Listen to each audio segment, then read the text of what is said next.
Olá, queridos alunos, tudo bem com vocês?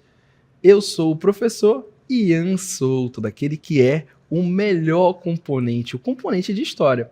Vamos à aula de número 1.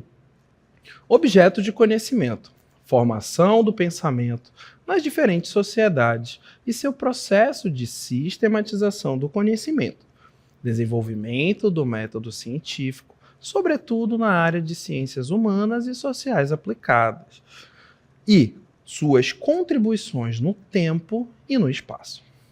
Compreensão das transformações técnicas e científicas, bem como dos processos políticos, econômicos, ambientais e culturais nos âmbitos local, nacional e mundial.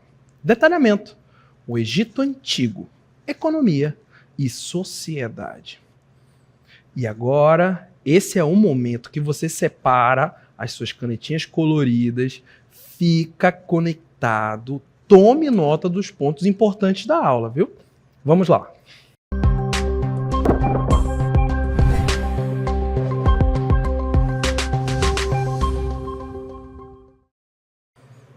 E olha só para onde o professor Ian foi transportado.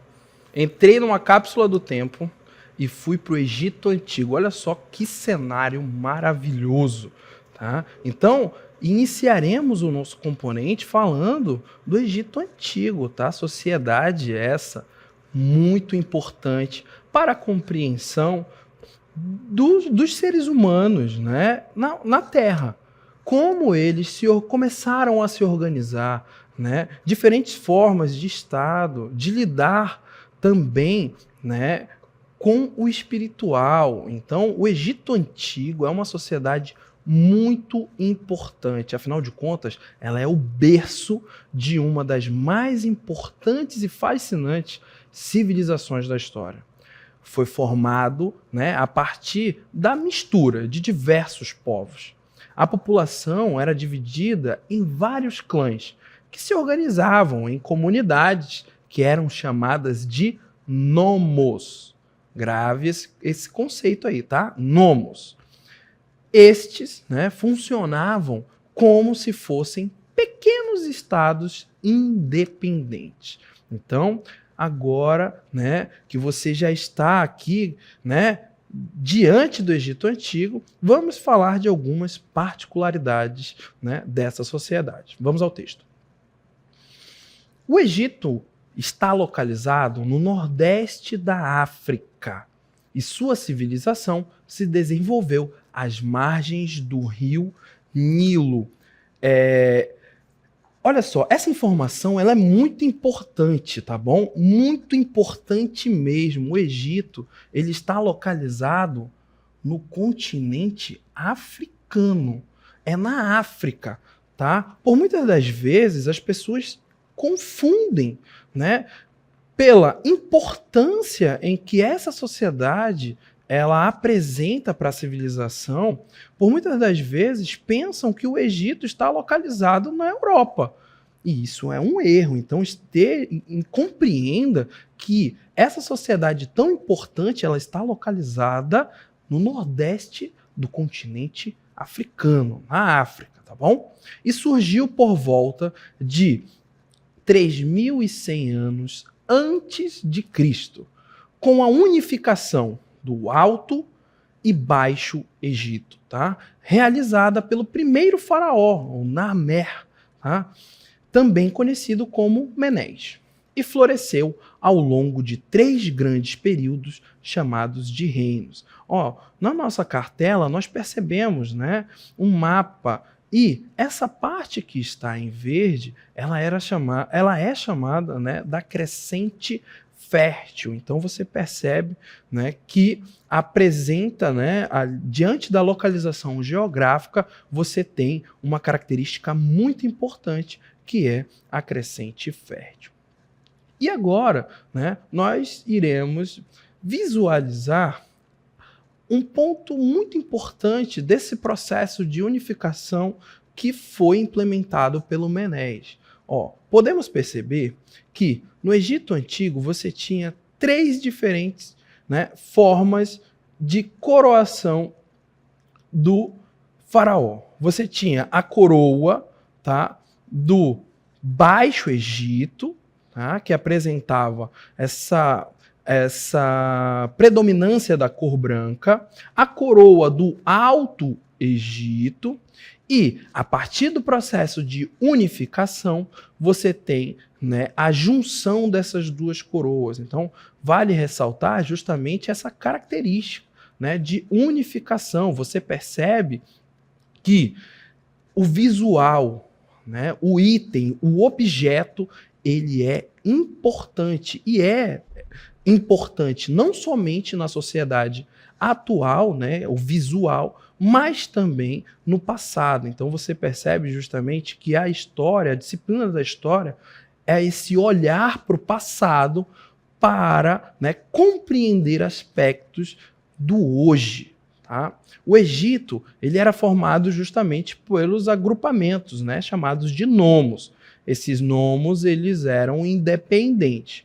Mas aí, né, houve essa união do reino do Baixo Egito, da coroa branca, como já falamos, né? Esse Baixo Egito, ele já fica ali mais próximo, né, do mar Mediterrâneo, assim, né, como o do Alto Egito, tá? O do Alto Egito que apresenta como coroa a coloração vermelha, tá? E que já era uma área, um território, né, caracterizado pela altitude e pela proximidade com as montanhas. Tá? E foi a partir de Menéis, que era o rei do Alto Egito, que esse território ele foi unificado.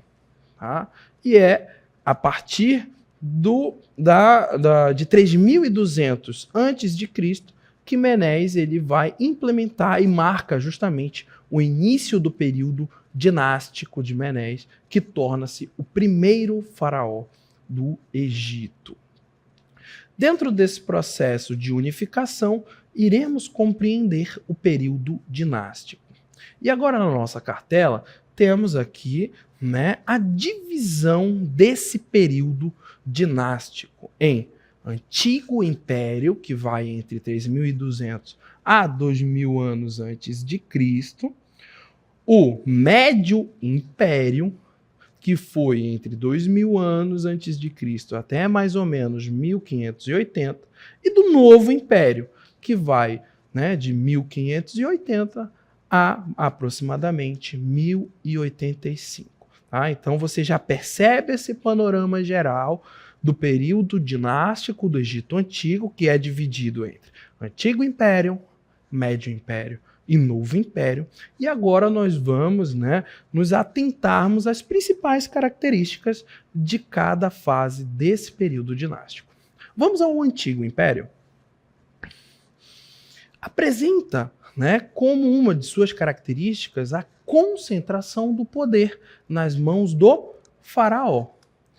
Os principais faraós foram Quéops, Quéfren e Miquerinos. A existência de muitos funcionários no Estado. Então você já percebe justamente, né, que no Antigo Império você já tem um processo de organização social, política e estatal, tá bom? Esse Antigo Império ele também foi marcado por várias revoltas, lideradas pelos administradores dos nomos, com o objetivo de enfraquecer o poder centralizador do faraó. E você apresenta também, já ao final do Antigo Império, o declínio do poderio faraônico e um processo de guerra civil. Então você percebe justamente que num primeiro momento o Egito estava dividido em nomos, que eram independentes. A partir, né, do faraó Menéis, existe esse processo de unificação e se dá, né, início ao período dinástico. Dentro do Antigo Império, você tem justamente essas características que apresentamos. Após o Antigo Império, veremos o Médio Império, tá bom? O Médio Império, ele apresenta como característica a reunificação e estabilidade política e econômica. Afinal de contas, No Antigo Império, ao final do Antigo Império, percebemos um processo de guerra civil. Tá? Dentro do Médio Império, nós temos também conquistas territoriais, como a anexação da Núbia e Palestina. É dentro do Médio Império que ocorre a invasão dos Hicsos. Tá? E esses Hicsos, né, o povo dos Hicsos, eles eram superiores militarmente, tá? Muito por conta do uso de cavalos e de armas de bronze. E essa dominação dos Hicsos, né, no Egito, ela durou por cerca de 170 anos. Então, você percebe justamente aí no Médio Império, né, esse processo de dominação dos Hicsos do território do Egito Antigo, tá bom? Além do Médio Império, você tem o Novo Império. No Novo Império, né, você tem o processo de expulsão dos Hicsos do território do Egito, um período de expansão militar, né, a organização de exércitos permanentes. Então você percebe justamente que, a partir da invasão dos Hicsos, houve a necessidade de organização de um exército, tá bom? E apresenta como principais faraós, você tem Tutmés III, Amenófis IV e Ramsés II. Aqui na nossa cartela nós percebemos uma reprodução, né, que foi encontrada ali na tumba do faraó Ramsés II, retratando justamente, né, um possível combate, já utilizando cavalos, né, e outros adereços militares. Dentro do Novo Império também você tem um processo de revoltas populares, tá, que agitam o Egito, né, com a maioria da população envolta em tributos pesados e afundando na pobreza, enquanto os faraós e chefes militares exibiam o luxo e a riqueza. O Egito entra em decadência e começa a sofrer, né, com diversas invasões em seu território. Esses invasores eram geralmente os assírios, os persas, os macedônios e os romanos. Então, agora que estamos conectados, né, nesse processo dinástico, vamos a uma, né, animação a respeito do Egito Antigo. Após um longo período de fragmentação e invasões estrangeiras, o Egito ansiava por estabilidade e recomeço. O faraó Psamético I, fundador da 26ª dinastia, expulsou os assírios do país e unificou o território, restaurando a ordem e a centralização do poder. Psamético I, conhecido por sua sabedoria e astúcia, uniu o país sob seu comando, expulsando os assírios e estabelecendo a ordem política. Sua coroa em sais simbolizava não apenas a ascensão de um novo faraó, mas também o renascimento de uma nação que buscava recuperar sua glória e identidade. Sob o reinado de Psamético I, o Egito Antigo vivenciou um período de renascimento cultural sem precedentes. As artes e a literatura floresceram novamente, revivendo as tradições milenares que durante tanto tempo estiveram adormecidas. Os artesãos egípcios, mestres em seu ofício, dedicavam-se à criação de estátuas, relevos, pinturas e outros objetos de arte que adornavam templos, palácios e tumbas. Sob o reinado de Nergal II, o Egito Antigo vivenciou um período de fervorosa devoção religiosa. O faraó, profundamente conectado à fé de seus ancestrais, ordenou a construção de diversos templos e monumentos em homenagem aos deuses egípcios, buscando fortalecer a conexão do povo com sua divindade e celebrar a grandeza de sua civilização. O comércio floresceu durante a 26ª dinastia, impulsionado pela localização estratégica do Egito como ponto de encontro entre diferentes rotas comerciais. O Nilo, rio vital para a economia egípcia, servia como principal via de transporte, facilitando o escoamento da produção e a interconexão com outras civilizações. O encontro entre filósofos e artistas gregos e seus pares egípcios em sais representou um marco histórico na história da humanidade. Através da troca de ideias e conhecimentos, essas duas grandes civilizações fertilizaram-se mutuamente, impulsionando o desenvolvimento do pensamento científico, filosófico e artístico e lançando as bases para o mundo ocidental que conhecemos hoje. Após anos de relativa paz e prosperidade, o Egito se viu confrontado com uma nova ameaça, a poderosa máquina de guerra persa. Cambises II, ambicioso e implacável, estava determinado a conquistar o Egito e incorporar suas riquezas ao Império Persa. O renascimento saíta se caracterizou por um intenso intercâmbio cultural com outras civilizações, como a Grécia e a Fenícia. Através do contato com diferentes culturas, o Egito Antigo se abriu para novas ideias e perspectivas, impulsionando o desenvolvimento do conhecimento e da arte.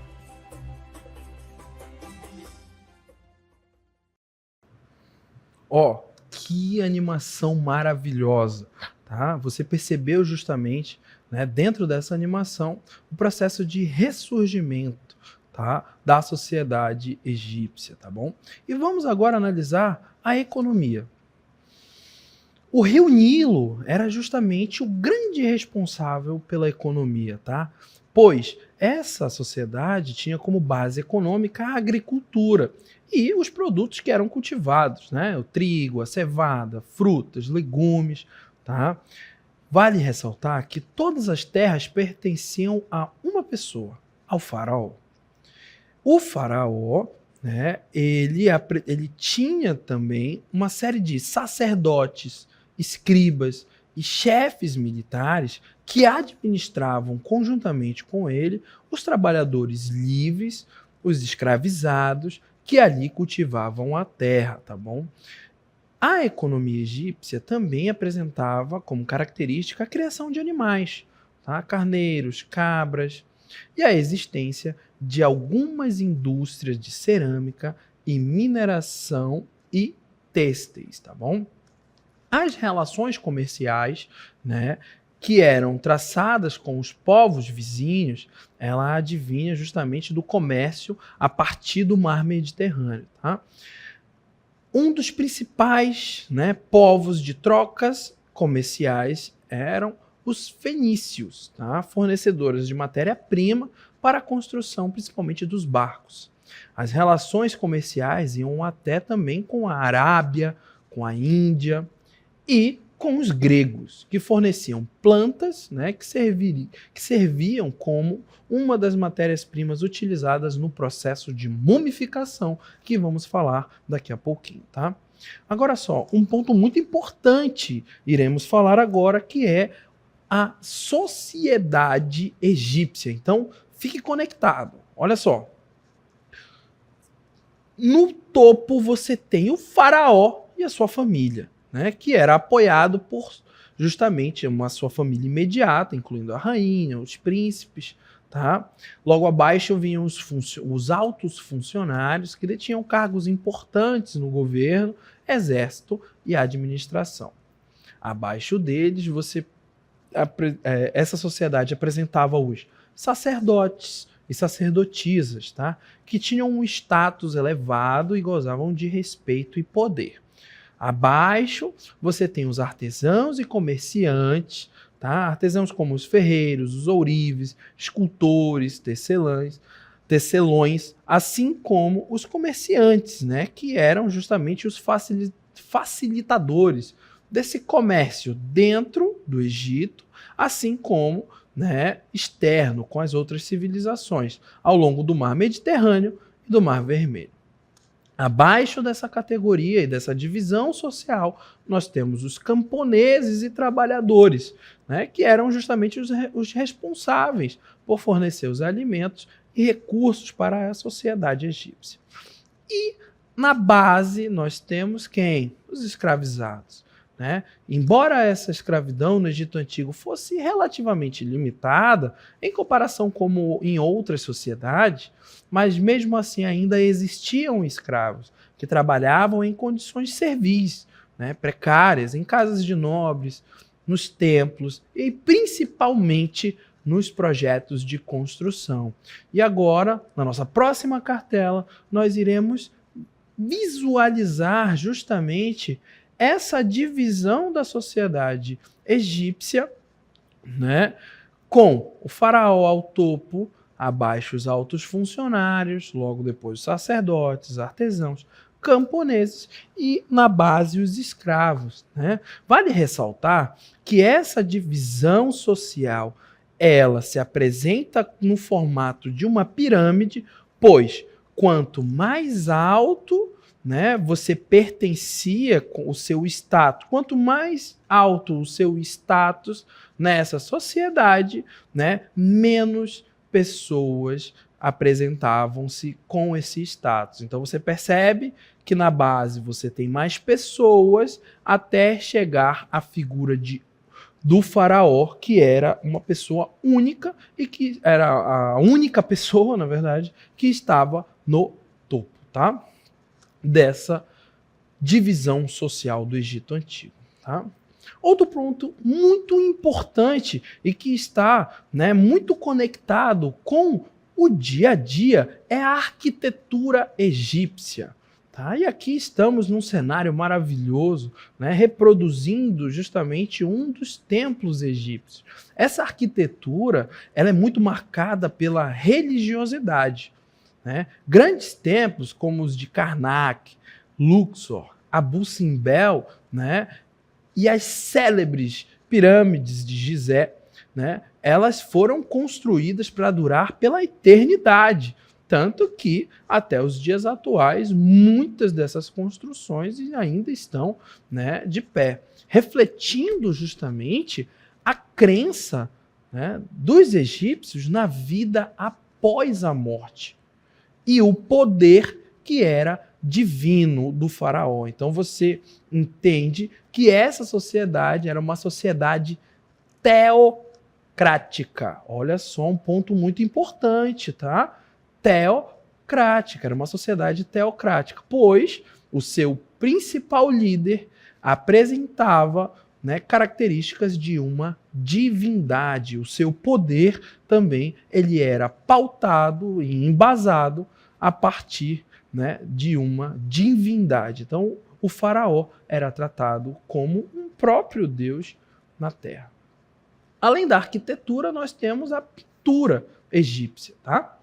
A pintura egípcia ela era muito peculiar, pois ela representava o corpo de frente, mas a cabeça estava sempre de perfil, caso o retratado estivesse de pé. No entanto, se ele estivesse sentado, tanto o corpo como a cabeça estariam de perfil.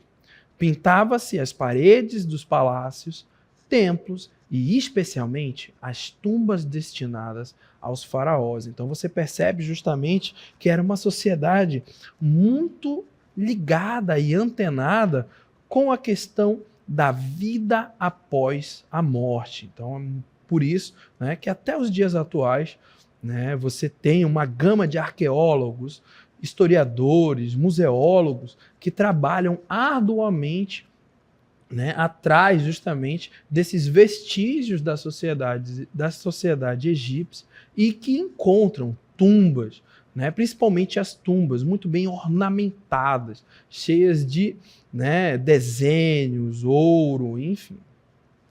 Além, né, das pinturas, nós temos a escultura egípcia. Tá? Essa escultura egípcia, de grande porte, na sua grande maioria das vezes, né, ela retratava as esfinges, criaturas fantásticas, deusas, os próprios faraós.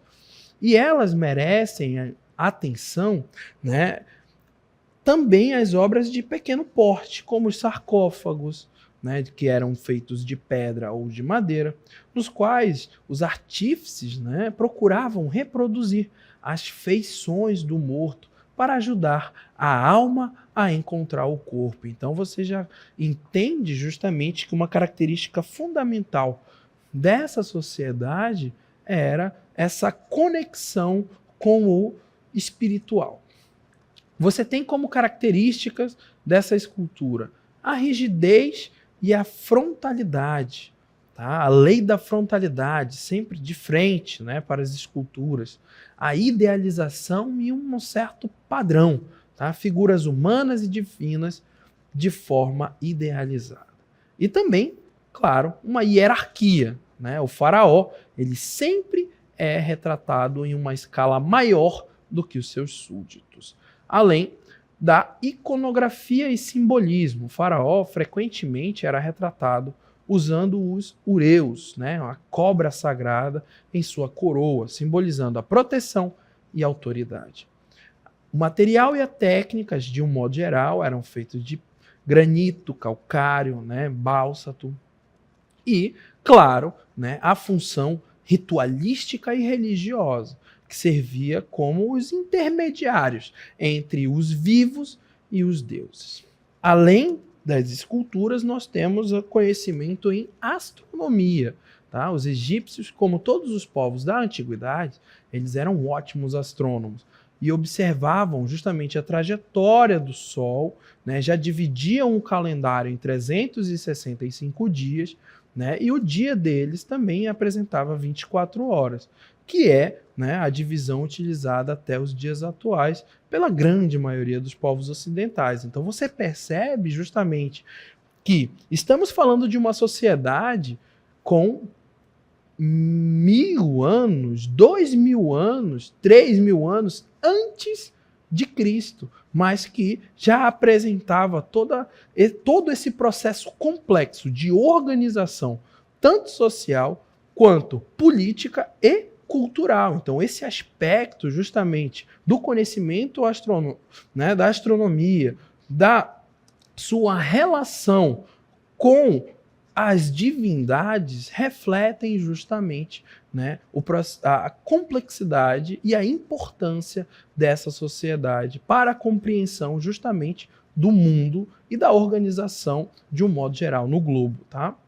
Além disso, falamos da medicina, tá? É importante falarmos da medicina, né? Um conhecimento da anatomia humana, né? A realização de cirurgias simples, inclusive odontológicas, tá? A utilização de fitoterapia, que é uma terapia muito utilizada por nós, né, da região da Amazônia, né, das folhas, das ervas, né? Eles já apresentavam também cuidados com a higiene pessoal, médicos de diversas especialidades, e tudo isso nós sabemos, pois eles registravam essas práticas em papiros. E olha só, um ponto muito importante é a mumificação. Um dos processos, né, que gera mais, vamos dizer assim, curiosidade de um modo geral, né? Que era esse processo de conservar o corpo humano, né, mesmo após a morte. Então esse era um processo ritualístico e que reflete justamente a crença que o espírito ele teria uma vida eterna, né, confortável, e os corpos eram enfeitados. Além, né, que todo esse processo, como você percebe aqui na nossa cartela, ele, né, apresentava a retirada dos órgãos, exceto de um, do coração.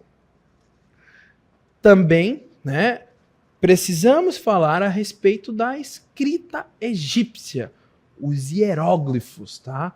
Que eram a forma mais formal e elaborada de escrita egípcia e usada principalmente em monumentos, templos e tumbas. Então você já entende, né, que a escrita egípcia ela era caracterizada a partir dos hieróglifos, tá bom? E também a escrita hierática, que era uma forma mais simples, cursiva, né, utilizada mais para os textos de cotidiano, como correspondências, documentos administrativos e registros contábeis. Além da escrita, né, demótica, que era uma forma ainda mais simplificada, né, utilizada para textos literários, principalmente durante o período tardio do Egito Antigo. Então, você, querido aluno, tenho certeza, né, que esteve aí muito atento a alguns pontos relevantes, importantíssimos para compreendermos o Egito e as suas relações sociais, né, políticas e culturais. E assim finalizamos a nossa aula.